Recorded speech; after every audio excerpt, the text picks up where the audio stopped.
মহারাজ আপনার নাম কি? চৈতন্য স্বামী ভক্তি বেদান্ত অবধূত মহারাজ। আপনার গুরুদেবের নাম? নিত্যলীলা প্রবিষ্ট পরম পূজ্যপাদ ভক্তিমালায় গিরি গুরু মহারাজ। আপনি কোথায় আছেন, কোন পদে আছেন? আমি এখন সুরভিকুঞ্জ মঠে সেবা দায়িত্বে আছি। আপনার পরম গুরু মহারাজ অর্থাৎ প্রভুপাদ ভক্তি সিদ্ধান্ত সরস্বতী গোস্বামী ঠাকুরের দর্শন এবং চিন্তাধারা বর্তমান সমাজের পক্ষে জরুরি না শেষ হয়ে গেছে? তার এখন বিশেষ দরকার। কেন? যেভাবে মানুষের মধ্যে ভোগবাদ বিস্তার করছে, তাতে করে বৈষ্ণব ধর্মের প্রচার বিশেষ দরকার আছে।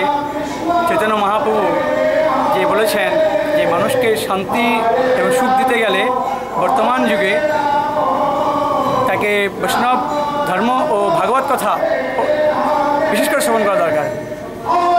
বর্তমান অধঃপতিত যুব সমাজকে কি প্রভুপাদের ভাবনা, চিন্তা এবং দর্শন সঠিক পথে ফিরিয়ে আনতে পারে? অবশ্যই। তিনি তো যুব সংগঠন তৈরি করেছিলেন, যেটা ব্রহ্মচর্য পালন করবে এরকম একটা কি সংগঠন ভক্তিসিদ্ধান্ত ঠাকুর প্রভুপাদ তৈরি করেছিলেন।